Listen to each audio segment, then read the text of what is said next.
নমস্কার, বাঙালির পেট পূজা চ্যানেলে আপনাদের সকলকে জানাই স্বাগত। যা গরম পড়েছে, এই গরমে প্রায় প্রত্যেকেই কিন্তু টক ডাল খেতে পছন্দ করছেন। আর গরমের মধ্যে টক ডাল খাওয়া কিন্তু শরীরের পক্ষে ভীষণ উপকারী। এখন তো বাজারে প্রচুর কাঁচা আম পাওয়া যাচ্ছে, তাই আজকে আমি কাঁচা আম দিয়ে টক ডাল তৈরি করে আপনাদের সঙ্গে শেয়ার করছি।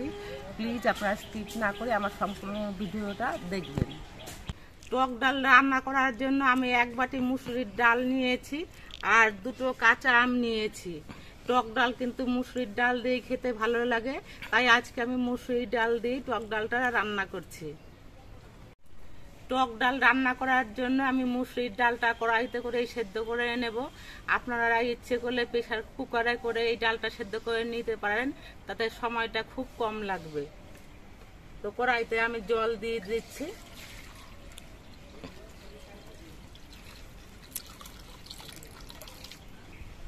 কড়াইয়ের জলটা গরম হয়ে গেছে, এবার এখান থেকে আমি কিছুটা গরম জল তুলে নিচ্ছি। এই গরম জলটা দিয়ে আমি ডালটা ধুয়ে নিচ্ছি।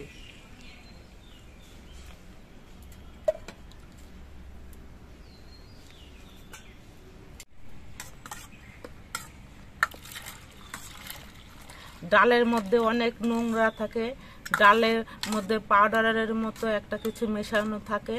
গরম জল দিয়ে ডালটা ধুয়ে নিলে ডালটা খুব সুন্দর পরিষ্কার হয়ে যায়। ডালগুলো আমি গরম জল দিয়ে 3 বার ধুয়ে নিয়েছি। ডালগুলো দেখুন কি সুন্দর পরিষ্কার হয়ে গেছে। এবার কড়াইয়ের জলটাও গরম হয়ে গেছে, এবার কড়াইয়ের জলের মধ্যে আমি ডালগুলো দিয়ে দিচ্ছি।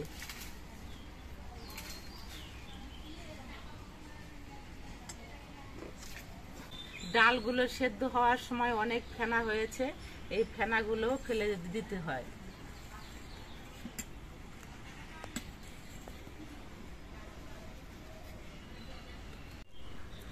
ডালগুলো উনুনে সেদ্ধ হচ্ছে, এইদিকে এই কাঁচা আমগুলো আমি কেটে নিচ্ছি।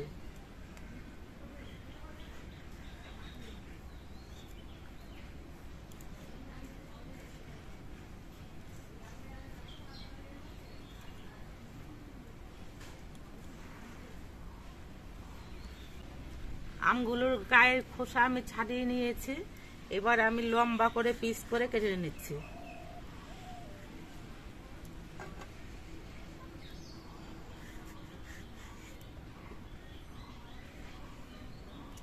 আমের আটিগুলো শক্ত হয়ে গেছে, এই জন্য 2 সাইডের আমগুলো আমি নিয়ে নিচ্ছি।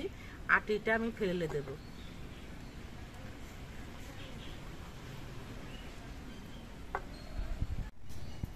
ডালগুলো সেদ্ধ হওয়ার সময় আমি ডালের মধ্যে পরিমাণ মতো নুন দিয়ে দিচ্ছি।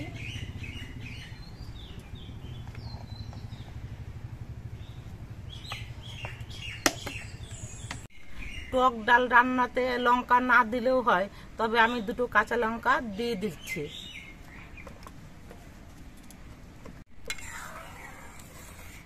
ডালগুলো সেদ্ধ হয়ে গেছে। ডালগুলো সেদ্ধ হতে যে খুব একটা সময় লেগেছে সেটা কিন্তু না, 15 থেকে 20 মিনিটের মতো আমার সময় লেগেছে। তাই আপনারা প্রেসার কুকারে ডালটা সেদ্ধ না করে কড়াইতে করে ডালটা সেদ্ধ করবেন, তাহলে ডালটা খেতে বেশি ভালো লাগবে। এবার হাতের পেছন দিয়ে আমি ডালটা একটু ঘুটে দিচ্ছি, তাহলে জলের সঙ্গে ভালোভাবে ডালটা মিশে যাবে। আপনারা ইচ্ছে করলে ডালের কাটা দিয়েও একটুখানি ঘুটে দিতে পারেন, তাতেও ভালোভাবে মিশে যাবে। এবার আমি যে আমগুলো কেটে রেখেছিলাম সেটা ধুয়ে নিচ্ছি। ধুয়ে নিয়ে সেদ্ধ করা ডালের মধ্যে দিয়ে দিচ্ছি। ডালটা সম্পূর্ণভাবে সেদ্ধ হওয়ার পরেই কিন্তু আমগুলো দিতে হবে, না হলে কিন্তু আমটা আগে দিয়ে দিলে পরে ডালটা সেদ্ধ হবে না। এবার আবার কিছুক্ষণ জাল দিয়ে নিয়ে আমগুলোকে সেদ্ধ করে নিতে হবে। আমগুলো সেদ্ধ হওয়ার সময় আমি অল্প করে একটু হলুদের গুঁড়ো দিয়ে দিচ্ছি।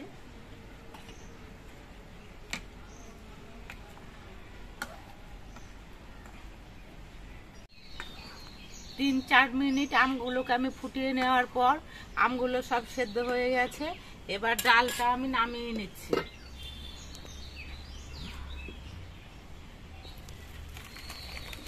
ডালটা কিন্তু অনেকটাই ঘন হয়েছে, টক ডাল এত ঘন ভালো লাগে না, একটু পাতলা পাতলাই ভালো লাগে।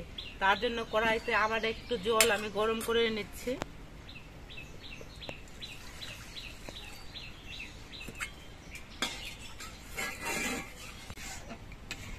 কড়াইয়ের জলটা গরম হয়ে গেছে, এবার এই জলটা নামিয়ে নিয়ে আমি ডালের সঙ্গে মিশিয়ে নিচ্ছি।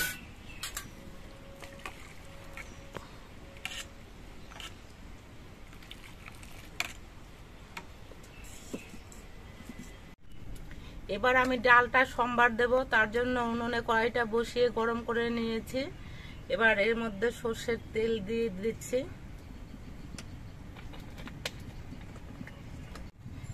তেলটা গরম হয়ে যাওয়ার পর এর মধ্যে আমি দুটো শুকনো লঙ্কা দিচ্ছি। শুকনো লঙ্কা দিয়ে ফোড়ন দিলে পরে ডালটা খেতে খুব ভালো হবে, একটা সুন্দর সেন্ট হবে। শুকনো লঙ্কাটা ভাজা হয়ে যাওয়ার পর এর মধ্যে আমি অল্প করে একটু কালো সর্ষে ফোড়ন দিয়ে দিচ্ছি।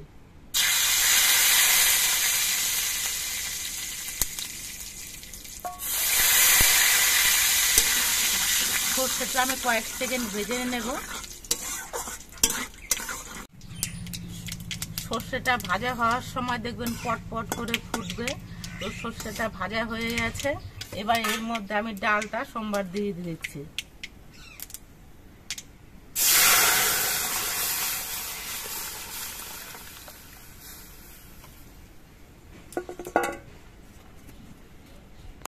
এবার ডালের মধ্যে আমি অল্প একটু চিনি দিয়ে দিচ্ছি। চিনি দিয়ে নেড়ে চেড়ে মিশিয়ে দিতে হবে। ডালটা 2-1 মিনিটের মতো ফুটিয়ে নিতে হবে। টক ডালটা আমার রান্না হয়ে গেছে, এবার ডালটা আমি নামিয়ে নিচ্ছি।